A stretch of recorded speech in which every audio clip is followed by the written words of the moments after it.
আল্লাহ পাক এমনই একজন আল্লাহ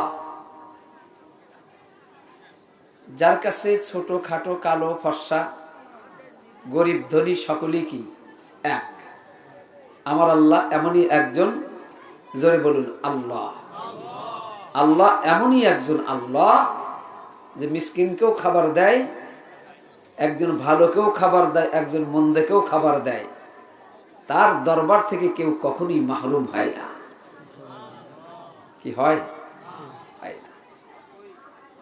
আমরা যে ব্যবহার করছি, আমাদের ব্যবহার যদি সমাজের মানুষের কাছে খানা থাকতো, তাহলে খানা একদিন আমাদের বন্ধ হয়ে যেত। কিন্তু এই দায়িত্ব কোনো মানুষের হাতে দেয় নাই, নিজের হাতে আল্লাহ নিজে রাখছেন। আল্লাহ এটা আগেই জানেন, বান্দার হাতে রেজেক দিলে আর এক বান্দা রেজেক বাগরে মরবে। সেটা আমাদের বর্তমান দেশের প্রেক্ষাপটেই তা বোঝা যাইতেছে। কি বোঝা যাইতেছে? কি যাইতেছে না? যাচ্ছে। হাদিস শরীফের মধ্যে রাসূলুল্লাহ সাল্লাল্লাহু আলাইহি ওয়াসাল্লাম ইরশাদ করেন, যখন কোনো জায়গায় কোনো মেহমান যায়, মেহমান দুইটা জিনিস নিয়ে যায়। বুঝা থাকলে বলেন তো কয়টা জিনিস নিয়ে যায়? দুইটা। এক নাম্বার হলো মেহমান রহমত নিয়ে যায়, আর দ্বিতীয় নাম্বার বরকত নিয়ে যান। যেই মেহমান মেজবানের বাড়িতে রহমত আর বরকত দুইটা জিনিস নিয়ে যায়, ওই জায়গায় আল্লাহ প্রদত্ত নিয়ামত হাসিল হয়। তাহলে আমরা যারা আজকে এখানে আসছি, আমরা সকলেই কি মেহমান? বলুন তো কি আমরা? এই জায়গাটা কার? যে জায়গায় মাহফিল হইতেছে না, এই জায়গাটা কার? জমিটা কার? হাসান আলী, অত্র গ্রামের মানুষ। উনি আছেন এখানে? কে? হাত তোলেন তো দেখি। হাসান আলী মুরব্বী, আলহামদুলিল্লাহ। আল্লাহ পাক ওনার হায়াতের মধ্যে বরকত দেন। হাফেজ সাহেব? ও যাই হোক, আলহামদুলিল্লাহ। হাফেজ সোহেল সাহেবের বাবা উনি। কিন্তু এই মুহূর্তে আল্লাহর নবীর হাদিসের ভাষায় এই জায়গাটা এখন আর ওনার নাই। আলহামদুলিল্লাহ পারে। আমরা যারা বিভিন্ন জায়গায় থেকে আসছি, আমরা আর সেই জায়গার মানুষ নাই বলে আমরা কারা হয়ে গেছি। যেই পরিবেশে আমরা বসছি, যেই পরিবেশে আছি, এই পরিবেশটা হলো এখন জান্নাতি পরিবেশ। সুবহানাল্লাহ। আর আমরা যারা আসছি সকলেই আমরা জান্নাতের মেহমান। সুবহানাল্লাহ। আর যেই জায়গায় বসি এইটা হলো জান্নাতের একটা বাগান। সুবহানাল্লাহ। তাহলে আমরা যখন এই বাগান থেকে ত্যাগ করব, বাড়িওয়ালার জায়গা বাড়িওয়ালার হয়ে যাবে, আর জান্নাতের বাগানটা ভ্রাম্যমান অবস্থায় ভাসতে থাকবে।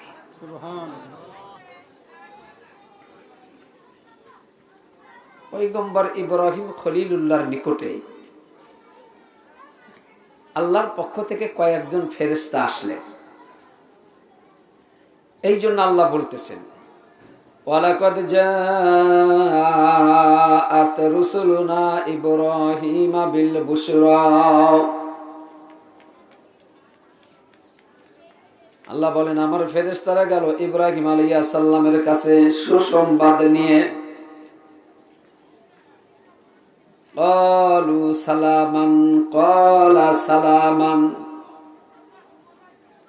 ফেরেশতারা তাকে সালাম দিলেন, তিনিও তাদেরকে সালাম জানালেন। ফামা লাবিসা আন জাআ বিআজলিন হানিস। পয়গম্বর ইব্রাহিম খলিলুল্লাহ দেখলেন যে আমার বাড়িতে মেহমান।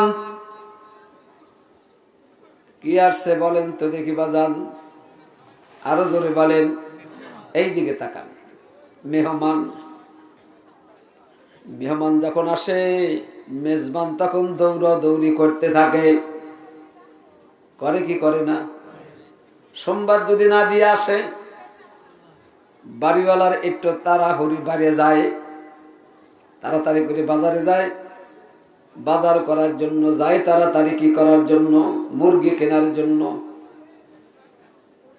মিষ্টির ব্যবস্থা করে। আর যদি ফ্রিজে গোশত থাকে বলে ওইটা বের করে পাকাও, আমি বাজার থেকে আসি।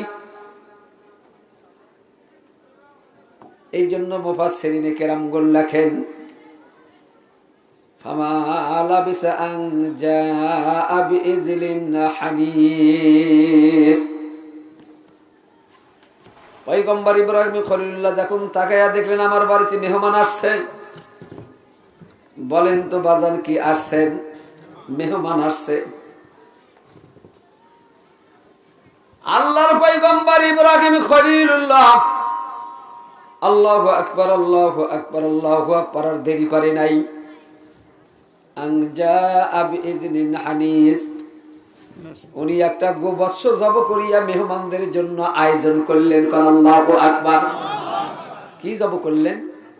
গোবৎস, একটা গরুর বাচ্চা জবাহ করে কাবাব করে ওনাদের সামনে কি করলেন? খাবার আয়োজন করে দিলেন। কেন দিলেন? মেহমান, মেহমানের জন্য মেজবান সর্বোচ্চ চেষ্টা করে তাকে ভালো খাবার আয়োজন করে দেয়। এটা হলো মেহমানের একটা দায়িত্ব, মেজবানের দায়িত্ব। খাবার আয়োজন করে দিলেন, কিন্তু মেহমানকে কোন থেকে আসছে, এ কারা, এটা কিন্তু আল্লাহর খলিল তা জানেন।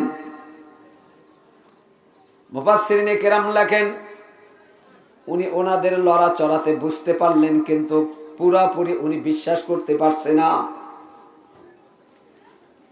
ফালাম্মা রাআ আইদিয়াহুম লা তাসিলু ইলাইহিম নাকিরাহুম, উনি যখন লক্ষ্য করিয়া দেখলেন মেহমানদের সামনে খানা, কিন্তু মেহমান তো ওদিকে হাত বের করে না, নড়াচড়া করে না, খানা খায় না। আসলে কি খানা খাবে? এরা তো সেই মেহমান না। মুফাসসিরিনে কেরামগণ লেখেন 11 জন ফেরেশতা আসমান থেকে নাজিল হয়েছিল। জোরে বলেন সুবহানাল্লাহ। কয়জন ফেরেশতা? 11 জন।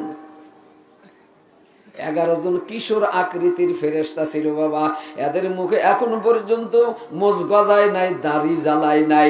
বাবারা আমার দবদবে চেহারা, যাদের চেহারার দিকে তাকাইলে মানুষ পাগল, হুঁশ থাকে না।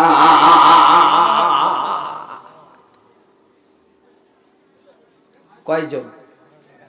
জোরে বলেন কয়জন? 11 জন।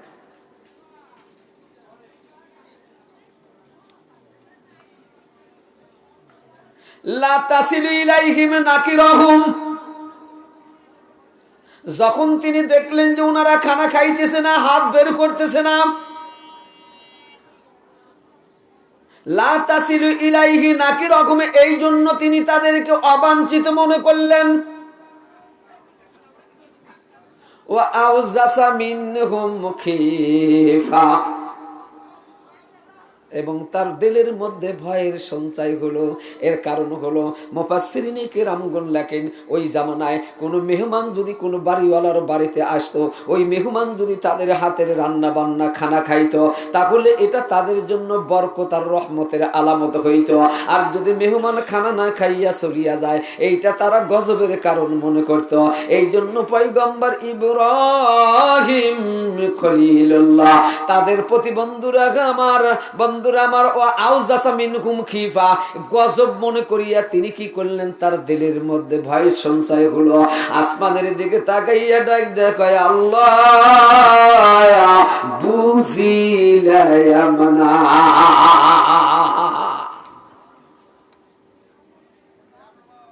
আজ আমরা যারা আসছি মাদ্রাসার ডাকে আমরা আসছি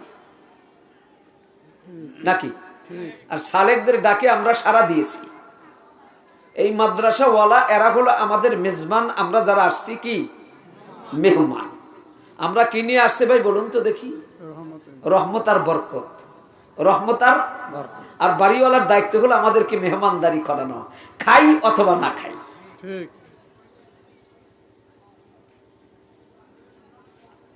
ফেরেশতারা বুঝতে পারলেন আল্লাহর পয়গম্বর খলিল ভয় পেয়েছে। কি পাইছে? এই জন্য বললেন তিনি, ক্বালু